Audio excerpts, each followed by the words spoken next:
Ada orang yang berkata dan bertanya dalam channel saya, bisakah bahasa roh itu dipelajari? Mari kita pelajari lebih detail lagi. Apakah bahasa roh itu bisa dipelajari? Bahasa roh itu adalah karunia yang diberikan oleh Allah. Jadi bahasa roh itu diberikan secara cuma-cuma kepada Allah, dari Allah. Allah yang mengerjakan, bukan manusia yang mengerjakan. Karena bahasa roh itu diberikan secara cuma-cuma. Bukan manusia. Manusia hanya bisa menerima.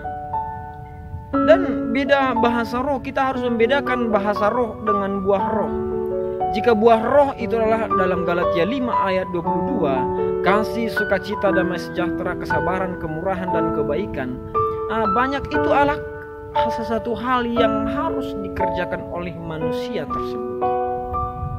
Setiap orang percaya harus mengerjakannya. Tetapi jika bahasa roh itu adalah karunia yang diberikan oleh Allah, maka tidak bisa dipelajari. Hanya bisa dikerjakan oleh manusia. Hanya bisa dilakukan oleh manusia jika Allah memberikannya kepada kita. Tidak bisa dipelajari. Maka dari itu menurut pemahaman saya, karunia roh itu adalah karunia yang diberikan oleh Allah secara cuma-cuma dan tidak ada andil daripada manusia itu. Jadi tidak bisa dipelajari ya. Kita perhatikan kalau dalam konteks 1 Korintus 14 ayat 27 sampai 28 dalam syarat-syarat orang berbahasa roh. Mari kita pelajari dan kita telusuri lebih jauh. Yang pertama yaitu harus ada 2 atau sebanyak-banyaknya 3 orang yang dalam teks itu, yang dalam tempat itu yang mengerti seorang dari seorang.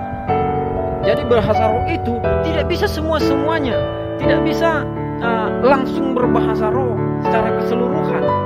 Jadi kita harus perhatikan yang satu berbahasa roh, yang kedua, yang ketiga harus secara bergantian, satu demi satu, seorang demi seorang.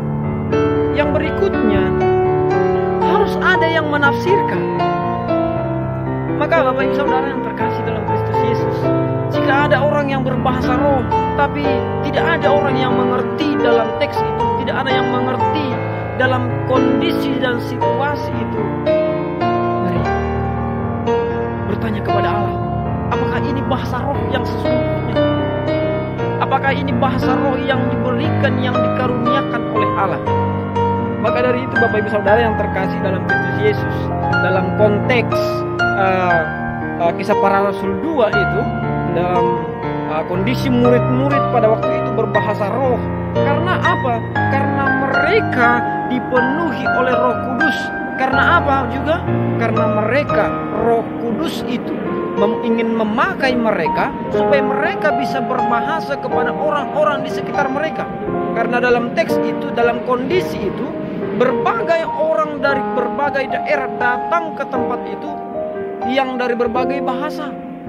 Untuk itu Roh Kudus berbicara melalui para murid supaya para murid bisa berbicara kepada orang-orang di sekitar itu. Dan banyak orang yang diberkati, banyak orang yang diselamatkan. Maka dari itu Bapak Ibu Saudara yang terkasih dalam Kristus Yesus, jika bahasa roh itu menjadi batu sandungan bagi orang-orang di sekitar kita, mari kita bertanya lagi kepada Allah. Karena menurut penafsiran saya secara pribadi, bahasa roh itu adalah karunia daripada Allah, diberikan secara cuma-cuma dari Allah. Tidak ada andil daripada manusia itu. Berbeda, harus kita bedakan dengan Galatia 5 ayat 22 yang berisikan tentang buah-buah roh. Itu harus dikerjakan oleh manusia. Maka dari itu Bapak Ibu Saudara, sesuai dengan pertanyaan saudara saya, sangat bagus dan sangat menarik menurut saya. Terima kasih, sangat mendukung untuk kita di kemudian hari. Terima kasih, Tuhan Yesus memberkati.